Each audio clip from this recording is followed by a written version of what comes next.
Alright, I want to show off this new custom putting green terrain tool that I've created. Thanks to Claude, it was a lot easier than I was expecting. I thought it would be quite difficult, but luckily we have AI now in our world. So yeah, basically it's just a normal terrain tool. Has a noise generation, just like Perlin noise sort of style. I can create like a maximum height, but because we want to be able to have kind of nice putting surfaces, I've made the maximum height really small. I think it was 0.2. So there's like slight slopes to the green. You can't really tell until you raise it a bit more, but it's very noticeable when you're actually putting on the green. Yeah, and then you've got your scale. You can see it moving there, hopefully in the video. The scale of the noise and the noise seed. But then the main feature is the masking. So you obviously don't want a perfect square as your green, because that looks pretty lame. So I'm started working on a procedural way to do this, but it's not, I don't know, it's just not the greatest. It's right now it's just like a perfect circle, which I don't really want. You can kind of get it to be a little irregular, but I want, you know, like putting greens in real life are quite irregular. They're never a circle like this. So I've got a mask which I can apply here. Actually, just remove that one. I've got a mask that I have prepared earlier that I just made in GIMP. And this gives better shapes. So I think in the game, like this will be all moddable in the game itself. I want to have, like, you know, people to be able to make their own levels and stuff like that. So to make these textures, I will put it in the game, and you can just like paint your own shape that you want. And yeah, so that's the ultimate end goal. But for now, I'm just making them in GIMP.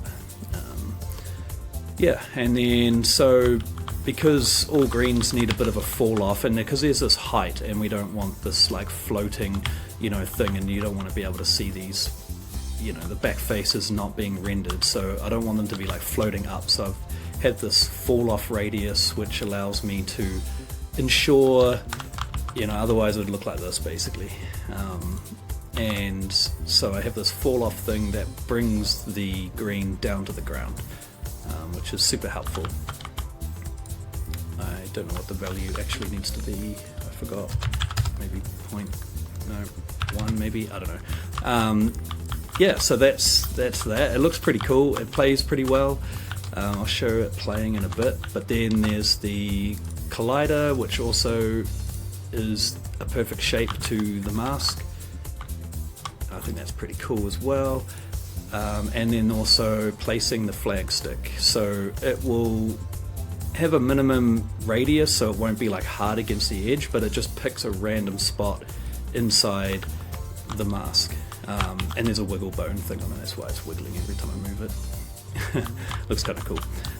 But yeah, so every level will have the same green shape, but the flag stick will be in a different spot, just to change it up basically.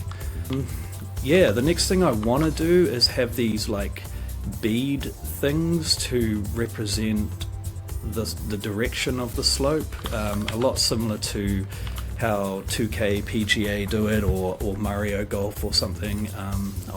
So this is a good example of it over here.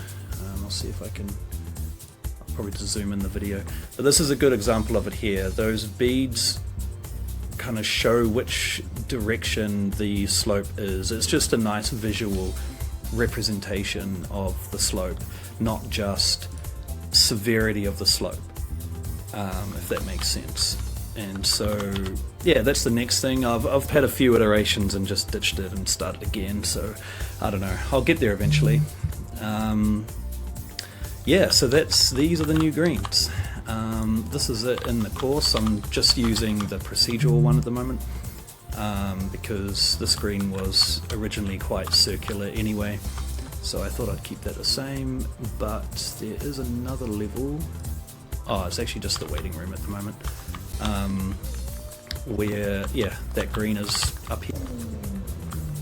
So yeah, the cool thing is the grid doesn't show normally, it just looks like a normal green, and then once you start putting, it will show the green. So I'll just spawn the ball next to me. Oh, didn't happen, okay. That's always nice. Let's see if it does it now. Yeah, there we go. So now the grid shows, and the shot, what do you call it, trajectory will show the slope as well, where the ball will actually end up. I'm not sure why it's not showing there. It might be just rendering underneath it, but if I putt it this way, you should see that it would, oh whoops, only if you hit it perfectly it'll follow that line perfectly. So it's not a, oh yeah, it is rendering underneath it. It's not an exact representation because you'd have to hit it absolutely perfectly. But yeah, so that's the green. Another cool thing I've added is ragdolling. So I've got these traps, they've always kind of been in the game, but they didn't do anything when you hit them. They just kind of, you know, because you're a kinematic body, it wouldn't even push you or do anything. It would just, you'd almost just pop through it kind of thing, which is a bit lame. But now we have ragdolling, so if I jump into it, you know, the typical ragdolling stuff, which is really cool. We'll smooth up the animations of getting up and stuff like that, but for now it's just proof of concept that it works, and I'm probably going to get trapped in here. So when it pops back, it's on a timer. I might play around with that because, yeah, you might get into situations like this where you just can't get out. Oh, I think I hit a teleport update pickup. But yeah, you just you can get knocked around by these things now, so it's going to be hard to get out of these situations. You know, just got out of there. But yeah, so that's ragdolling, and it's syncing across the network as well. Not the actual ragdoll, but just the hit position and the velocity that it sends you. It's not entirely accurate, so where you are on the client might be slightly off on the server, but it's kind of close enough for now. I'm happy with it, but it still probably needs improving because it might be, you know, especially with ledges, your client might have looked like it hasn't fallen off a ledge, but on the server you have fallen off a ledge and then you got to respawn. So there'll be inconsistencies like that I'd have to tidy up because, you know, it's unfair. So yeah, but that's ragdolling.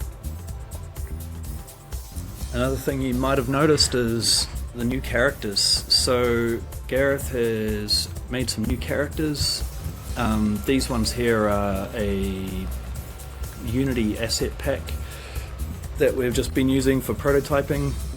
We've got some Mixamo characters that we've just grabbed just for testing mostly, but now here are the newer characters, which I think look, you know, 100 times better. So this is the direction we'll be going in now.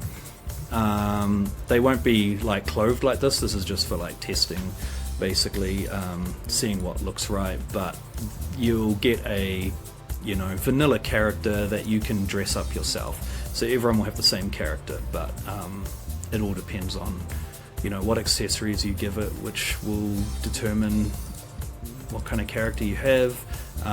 You know, male or female will be based on hairstyles and clothing, so the actual character body will be all the same. Yeah, so that's really exciting. Can't wait to see where that goes.